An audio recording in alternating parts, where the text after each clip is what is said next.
पूज्य साने गुरुजी विद्याप्रसारक मंडळ शहादा संचलित यशवंतराव चव्हाण महाराष्ट्र मुक्त विद्यापीठ नाशिक कडून मान्यता प्राप्त अभ्यास केंद्र कोड क्रमांक 5221A शहाद्याच्या वतीने मी समंत्रक श्री मुकेश गोकुळसिंग राजपूत सर्व विद्यार्थ्यांचे स्वागत करतो। तसेच सर्व विद्यार्थ्यांना मंगलमय शुभकामना देतो। त्याचबरोबर मित्रांनो, समंत्रक श्री मुकेश गोकुळसिंग राजपूत द्वारा निर्मित यूट्यूब चॅनल कडून सर्वांना नमस्कार करतो। या यूट्यूब चॅनलच्या माध्यमातून मानवी विज्ञानचा अधिष्ठान अभ्यासक्रम HUM 101 या विषयाची माहिती जास्तीत जास्त विद्यार्थ्यांपर्यंत पोहोचवण्याचा प्रामाणिक प्रयत्न करत राहणार। सदर यूट्यूब चॅनल पाहणारे ऐकणारे माझ्या सर्व विद्यार्थी मित्रांना सांगू इच्छितो की सदर चॅनलला लाईक करा, आपल्या मित्रांमध्ये शेअर करा आणि हा मित्रांनो सदर चॅनल सबस्क्राइब जरूर करा, कारण सबस्क्राइब केल्याने जे नवीन व्हिडिओ तुमच्यासाठी मी बनवणार आहे त्याची माहिती नोटिफिकेशन हे तुमच्या मोबाईलला आपोआप येईल। म्हणून ह्या चॅनलला सबस्क्राइब जरूर करा। त्याचबरोबर आम्ही जो व्हिडिओ तयार करतो त्याची लिंक तुम्हाला पाठवतो, अर्थात शेअर करतो, तर ती लिंक आपल्या मित्रांमध्ये जास्तीत जास्त शेअर करा। आणि हा मित्रांनो, माझा व्हिडिओ तुम्हा लोकांना कसा वाटला याच्याविषयी आपली प्रतिक्रिया म्हणजेच कमेंट्स जरूर पाठवा, कारण तुमच्या प्रतिक्रिया कमेंट्स म्हणजेच आम्हाला मिळालेली प्रेरणा होय। तर चला मित्रांनो, आजच्या व्हिडिओ शुभारंभ करण्यापूर्वी पुनश्च एकदा सर्व विद्यार्थी मित्रांना नमस्कार करतो आणि आपल्या आजच्या सत्राला प्रारंभ करतो। मित्रांनो, पुस्तक पहिले मानव विद्या व ललित कलांचा परिचय घटक क्रमांक 2 कलांचे स्वरूप व वर्गीकरण ह्याच्याविषयी आपण बरीच माहिती मिळवली। आता ह्याच घटकामध्ये पुढचा मुद्दा आहे, त्याचे नाव आहे कला आणि सामाजिक जीवन परस्पर संबंध। ह्या मुद्द्यामध्ये एकूण 5 मुद्दे येतात। पहिला मुद्दा कलाकार एक माणूस, दुसरा मुद्दा समाजाचा कलेवर परिणाम, तिसरा मुद्दा कलेचा समाजावर परिणाम, चौथा मुद्दा कलेसाठी कला आणि पाचवा मुद्दा जीवनासाठी कला।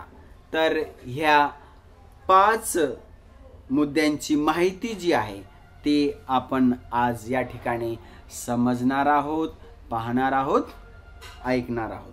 तर चला मित्रांनो, आपला जो मुख्य मुद्दा आहे कला आणि सामाजिक जीवन परस्पर संबंध याच्याविषयी माहिती अशी।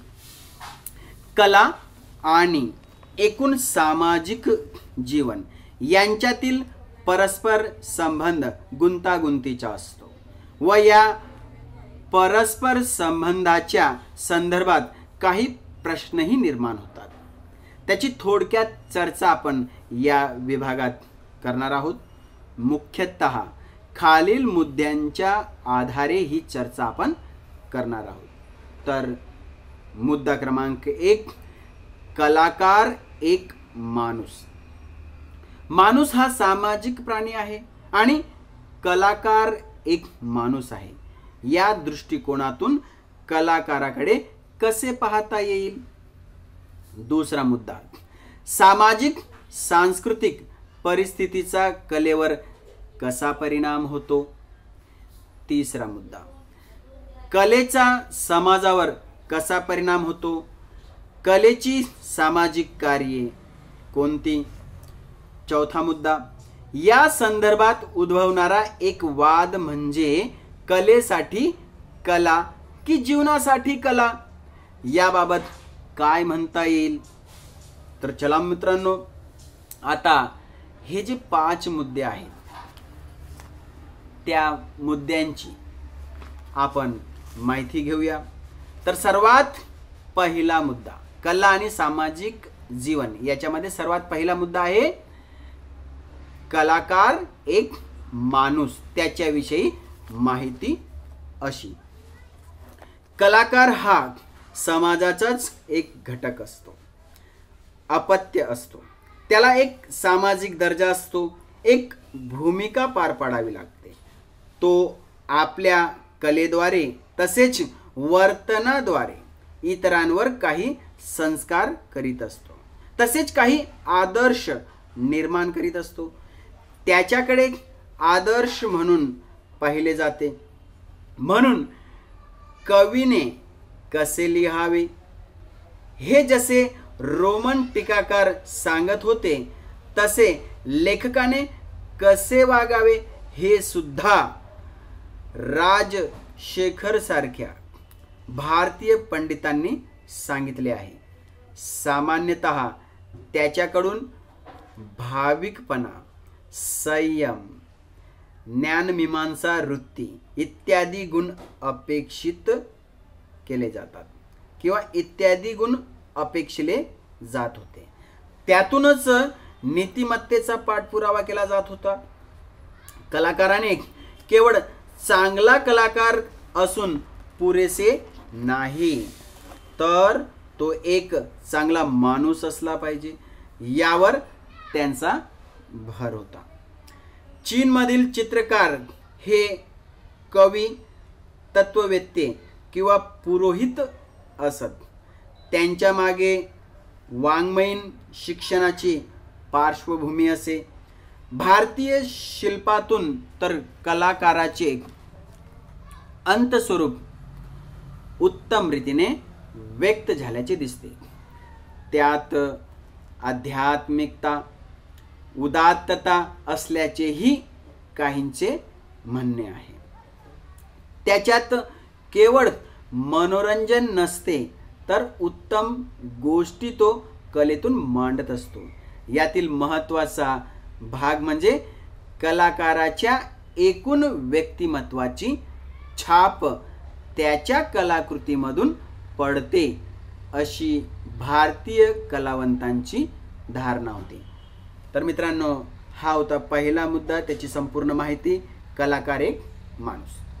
तर चला मित्रांनो, याच्यामध्ये दुसरा मुद्दा, कला आणि सामाजिक जीवनाचा दुसरा मुद्दा आहे समाजाचा कलेवर परिणाम, त्याच्याविषयी माहिती अशी. कलाकार हा सामाजिक प्राणी असतो, म्हणून तो गतकालीन व समकालीन सामाजिक परिस्थितीचे अपत्य असतो. साहजिकच ज्या सामाजिक परिसरात तो जन्मतो, वाढतो, त्याचा परिणाम त्याच्या कलाकृतीवरही कळत नकळत होत असतो. आपल्या परिसरात घडणाऱ्या विविध स्वरूपाच्या घटनांची नोंद कलाकार आपल्या परीने घेत असतो. कलेचे क्षेत्र हे एकूण सामाजिक संदर्भापासून अलिप्त राहू शकत नाही. बदलत्या समाजाने कला क्षेत्रात कसे बदल केले, हा समाजशास्त्र यांच्या अभ्यासाचा विषय आहे. मानवी समाजाची आदिम अवस्था ही कला दृष्टीही अप्रगत अवस्था मानली जाते. कारण या अवस्थेत माणूस त्याच्या अन्न, वस्त्र, निवाऱ्याच्या गरजा भागविण्यासाठी व निसर्गाशी झगडण्यात दिवस रात्र गुंतलेला होता. त्यातून त्याला मोकळा वेळ मिळत नव्हता. पण पशुपालनाच्या व शेतीच्या शोधातून जेव्हा माणसाला स्थैर्य आले व त्याच्या जरुरीपेक्षा अधिक अन्न, अधिक संपत्ती उत्पन्न करून तो साठवून ठेवू लागला तेव्हा त्याला खूप फुरसतीचा वेळ मिळू लागला व त्यातून त्याच्यातील कलेला बहर आला असे मानववंश शास्त्रज्ञांना आढळते. माणसाच्या आर्थिक परिस्थितीमुळे त्याची कला निर्मिती कशी नियंत्रित होते त्याचे हे एक उदाहरण आहे. समाजाच्या आर्थिक व्यवस्थेचा कला व्यवहारावर परिणाम होत असतो. एखादा समाज अत्यंत मागासलेला असेल तेथे खाण्यासाठीही पुरेसे अन्न नसेल. तेथे उच्च कलेची निर्मिती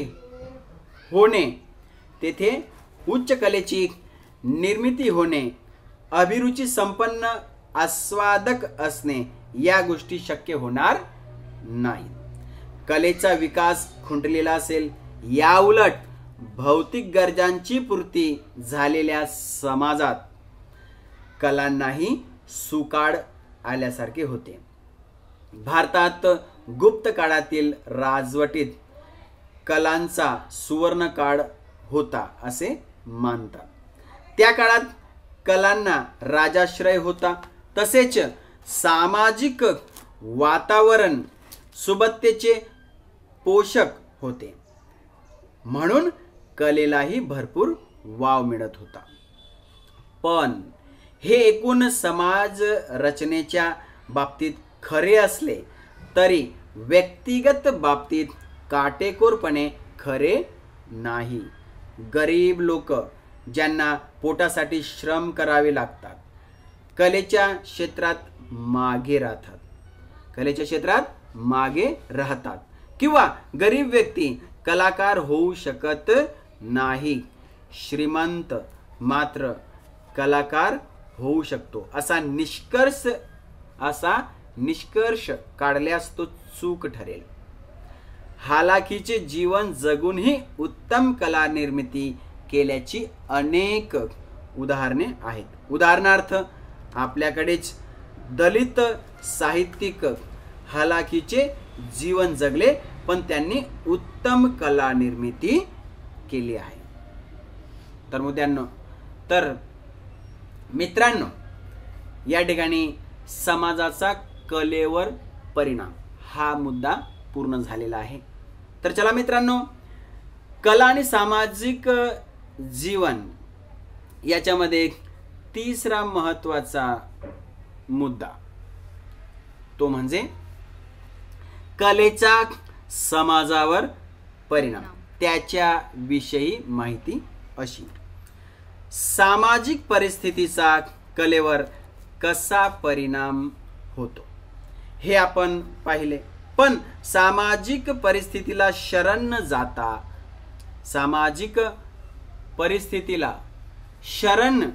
न जाता एखादा कलाकार स्वतंत्रपणे कला निर्मिती करतो हे आपण पाहिले. कला आणि समाज यांचा संबंध समाजाकडून कलेकडे किंवा समाजाचा प्रभाव कलेवर असा एकतर्फी नसतो मित्रांनो. उलट दिशेने म्हणजे कलेचा प्रभाव समाजावर असाही संबंध असतो. अशा दुसऱ्या बाजूचा आता विचार करूया. कला ही आस्वादकासमोर एखाद्या उद्दीपकाप्रमाणे असते. या उद्दीपकामध्ये काही प्रतिमा असतात. कधी आकार प्रभावी असेल तर कधी आशय. या उद्दीपकातून निर्माण होणारे तरंग आस्वादकाच्या मनावर काहीतरी परिणाम घडवून आणतात. एखादी गोष्ट अतिशय ताकदीने कलेतून मांडली असेल तर ती आस्वादकाला झपाटून टाकल्याशिवाय राहत नाही. ती त्याच्या मनाचा ताबा घेते. कलेचा समाजावर कसा परिणाम होऊ शकतो ते पाहणे महत्त्वाचे ठरते. कलेचा कला म्हणून होणारा परिणाम हा एक प्रकार होईल. पण याशिवायही विविध प्रकार कला समाजावर कला समाजावर आपला प्रभाव पाडत असते. हा प्रभाव विधायक असू शकतो, तसेच विघातकही असू शकतो. त्याचबरोबर मित्रांनो, या ठिकाणी कलेच्या समाजावर परिणाम याच्या अंतर्गत 3 मुद्दे येतात. त्याच्यामध्ये पहिला मुद्दा कलेचा कला म्हणून होणारा परिणाम, कलेचे कलाबाह्य विधायक परिणाम आणि तिसरा कलांचे कलाबाह्य विघातक परिणाम. तर चला मित्रांनो, ह्या तिसऱ्या मुद्द्यांतर्गत येणारा उपमुद्दा जो आहे कलेचा कला म्हणून होणारा परिणाम, त्याच्याविषयी माहिती अशी. कला ही कला म्हणून जेव्हा आस्वादकांकडून आस्वादिली जाते, त्यावेळी कलेचे पहिले प्राथमिक कार्य म्हणजे ती आस्वादकाला गुंतवून ठेवते, रमवते, त्याची करमणूक करते. बऱ्याचदा आस्वादक दैनंदिन जीवनातील ताणतणावांनी ग्रासलेला असतो. अशा वेळी कला स्वादामध्ये रमल्यामुळे त्याचे ताण नाहीसे होतात व पुन्हा ताजातवाना होऊन आस्वादक नव्याने तणावमुक्त जीवनाचा स्वीकार करू शकतो. याचा अर्थ खुद कलाकृतीत सर्वत्र आनंदी तणावमुक्त जीवनाचेच चित्रण असले पाहिजे असे नाही. अगदी शोकात्म नाटकाचा अनुभव घेतल्याने सुद्धा प्रेक्षकांच्या भावभावनांचे विरेचन होते. प्राचीन ग्रीक संस्कृतीत या विरेचनाला कॅथार्सिस असे म्हटले गेले होते. भावनांचा निचरा करून मनाचे पोषण करणे हे कलेचे कला म्हणून महत्त्वाचे कार्य आहे. तर मित्रांनो, तिसऱ्या मुद्द्यामधला कलेच्या समाजावर परिणाम याच्यामधला दुसरा उपमुद्दा कलेचे कलाबाह्य विधायक परिणाम, त्याच्याविषयी माहिती अशी. कलेतून कलाकार स्वतःचे अनुभव कलात्मक कृतीने मांडत असतो. स्वतःचे अनुभव विश्व उलगडत असतो. त्यात आस्वादक रस घेतो आणि पर्यायाने स्वतःचे अनुभव विश्व विस्तारित करतो. कलांच्या आस्वादातून माणसाला विविध गोष्टींचे ज्ञानही मिळते आणि ते ज्ञानही सहजपणे कष्ट होणार नाही अशा प्रकारे मिळते.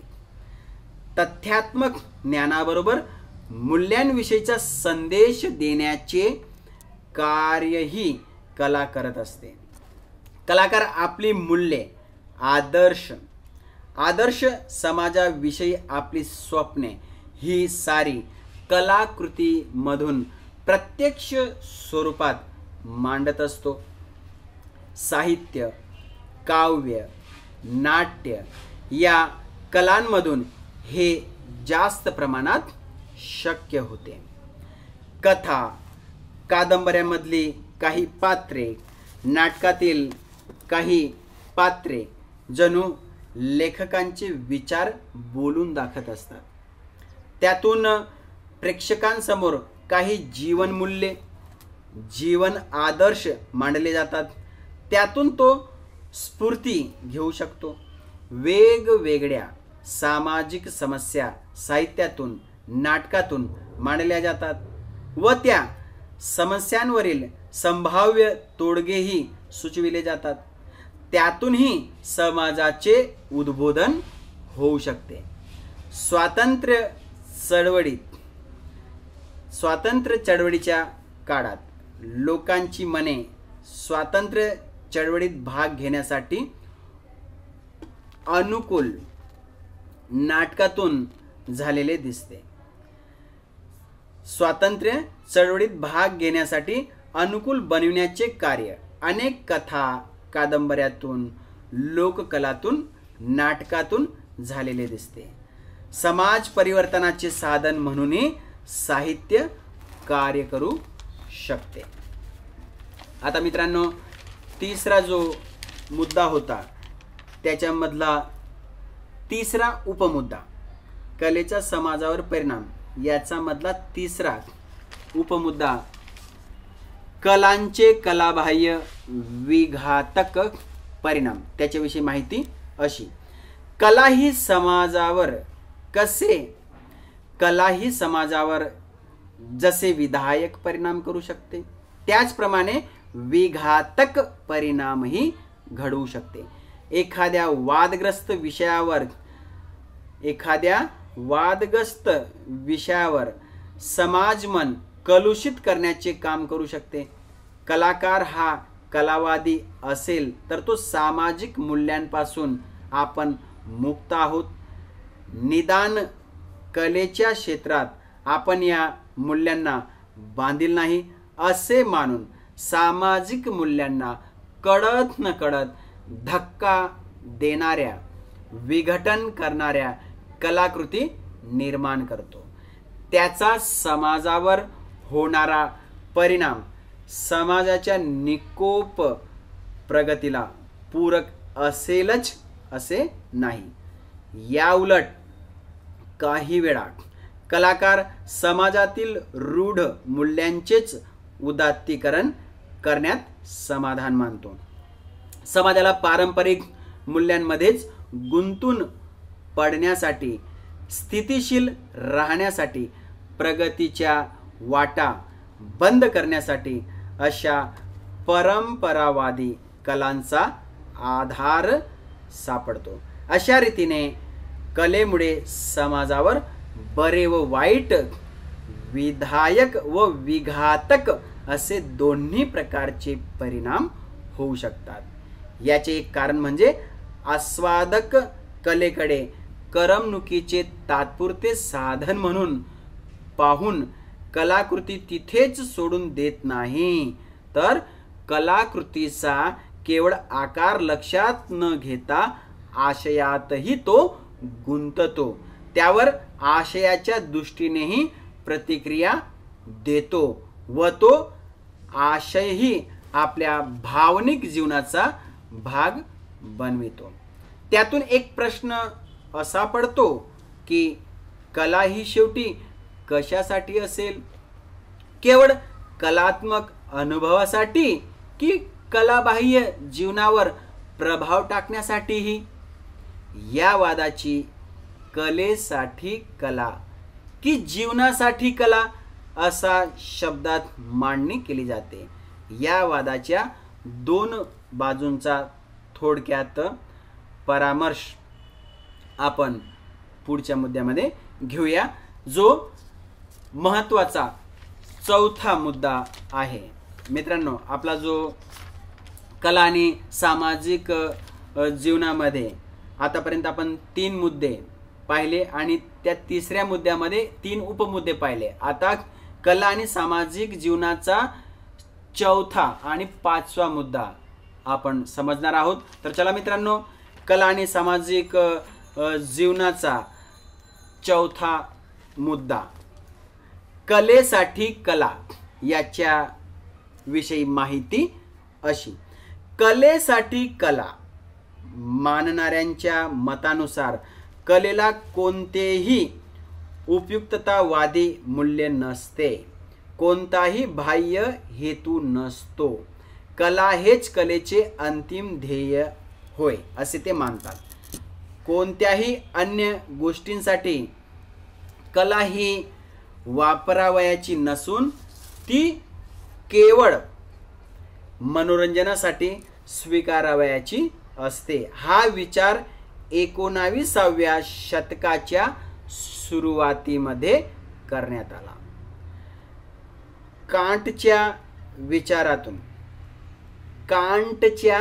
विचारातून आलेला हा सिद्धांत पुढे शिलर, शेलिंग, हेगेल, नाहवर, शोपेनहॅवर यांनी समर्थन करून मांडला. साहित्यातील स्वच्छंदतावाद हा याच काळात इंग्लंड, फ्रान्स व जर्मनीत पोहोचला. कलाकारांना एक स्वतंत्र स्थान व अस्मिता मिळाली. कलेचे मूल्यमापन कोणत्याही प्रकारच्या उपयुक्ततेकडे लक्ष न देता केवळ सौंदर्यवादी निकषावर ठरविले जावे अशी भूमिका मांडली गेली. हे करताना कलेला धर्म, विज्ञान, रूढी अशा गोष्टींना तोंड द्यावे लागले. 20व्या शतकात हा विचार अधिक गंभीरपणे आणि प्रकर्षाने मांडला गेला. त्यातूनच शुद्ध काव्य, अर्थपूर्ण आकार इत्यादी कल्पना उदयास आल्या. कोणत्याही कलाकृतीला अर्थपूर्णता देण्यासाठी मानसशास्त्रीय, ऐतिहासिक अथवा समाजशास्त्रीय पार्श्वभूमी शोधण्याची गरज नसून ती अर्थपूर्णता कलाकृतीत अस्तित्वात असलेल्या आकारिक रचनेत अभिप्रेत असते आणि तात्विक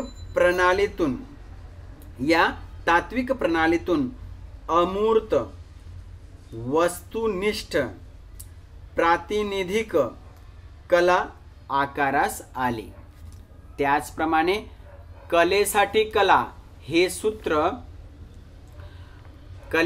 कला हे सूत्र पकडूनच कला विश्वात क्युबिझम, दादावाद अस्तित्वात आला. क्युबिझम, दादावाद, अस्तित्ववाद असे संप्रदाय जे आहेत ते रूढ झाले. तर चला मित्रांनो, आता कला आणि सामाजिक जीवन परस्पर संबंध याच्यामधला 5वा मुद्दा, जीवनासाठी कला, त्याच्याविषयी माहिती अशी. जीवनासाठी कला ही विचारसरणी वस्तुतः फार प्राचीन काळापासून अव्याहतपणे चालत आलेली आहे. या विचारानुसार कलेला स्वतंत्र, स्वयंभू असे मूल्य नाही. कलानुभव व इतर अनुभव यांच्यातील फरक केवळ संख्यात्मक असेल, गुणात्मक नाही. कलेला काहीतरी साधन मूल्य असते. वेगवेगळ्या युगात वेगवेगळ्या भूमिका कलेने बजावल्या आहेत. ग्रीक काळात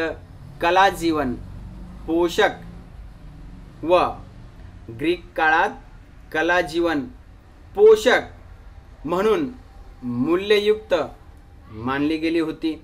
मध्ययुगीन युरोपात कला धर्म प्रसाराचे एक साधन समजले जात होते.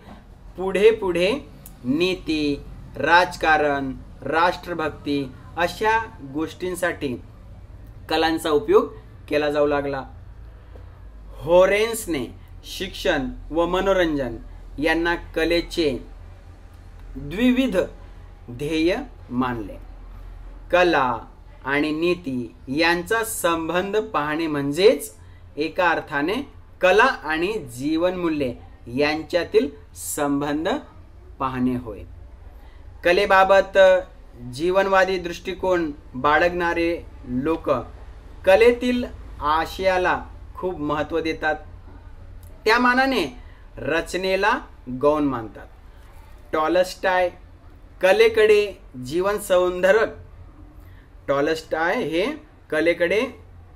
जीवन संवर्धक साधन म्हणून पाहतो.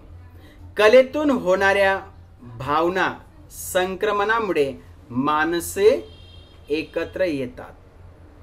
कला माणसाला पूर्णत्वाकडे नेते असेही त्याचे मत आहे. मानवी प्रगतीला हातभार लावणारा आशय कलेतून यावा, तसेच सौंदर्याच्या नावाखाली अनाचार व अनीती यांना कलावंतांकडून मिळणारे प्रोत्साहन बंद व्हावे, असा टॉलस्टॉयचा आग्रह आहे. संपूर्णपणे जीवनवादी सौंदर्य सिद्धांत मांडणारा जॉन ड्यूई हा एक विचारवंत होता. त्यांच्या मते सामान्य अनुभव व कलानुभव यात गुणात्मक फरक नसतो. सामान्य अनुभवापेक्षा कलानुभव जास्त तीव्र, समृद्ध व व्यवस्थित बांधणीचा असतो. सामान्य जीवनातील मूल्यवान गोष्टींमध्येच तीव्रता, सूक्ष्मता, तरलता आली की कलाकृती निर्माण होते. नेहमीच्या अनुभवांची परिणत अवस्था म्हणजे कलानुभव होय, असेच विचार जॉर्ज सांतायना, चार्लस डिकन्स, शेली यांनी मांडले आहेत. मार्क्सवादी व अस्तित्ववादी विचारवंतही याच दृष्टिकोनाचा पुरस्कार करतात. वरील दोन्ही सिद्धांतांचा विचार केल्यावर असे लक्षात येते की कला व्यवहार हा एक सामाजिक व्यवहार आहे. कलेचा आणि इतर सामाजिक घटकांचा संबंधांचा आपण मागच्या मुद्द्यांमध्ये थोडक्यात विचार केला. त्यातून कला व्यवहार हा सामाजिक व्यवहार आहे हे स्पष्ट होते. कलेच्या आंतरिक घटकांचा विचार करताना आपण पाहिले की कला निर्मिती आणि आस्वाद दोन्हींमध्ये माणूस व समाज यांच्यातील संबंध अपरिहार्यपणे व्यक्त होत असतो. तेव्हा कला व्यवहाराच्या अंतरंगातच एक प्रकारची सामाजिकता आहे. दुसरीकडे कला व्यवहार हा समाजातील अन्य व्यवहारांशी विविध प्रकारे संबंध पावतो. समाजातील अन्य व्यवहारांनी प्रभावित होतो व अन्य व्यवहारांना प्रभावित करतो. त्यांच्यात परस्पर संबंधांचे एक घट्ट नाते आहे. पण त्याचबरोबर कलेमागील प्रत्यक्ष हेतू सौंदर्य निर्मिती हा असून इतर हेतू अप्रत्यक्ष हेतूच मानावे लागतात, हेही खरे आहे.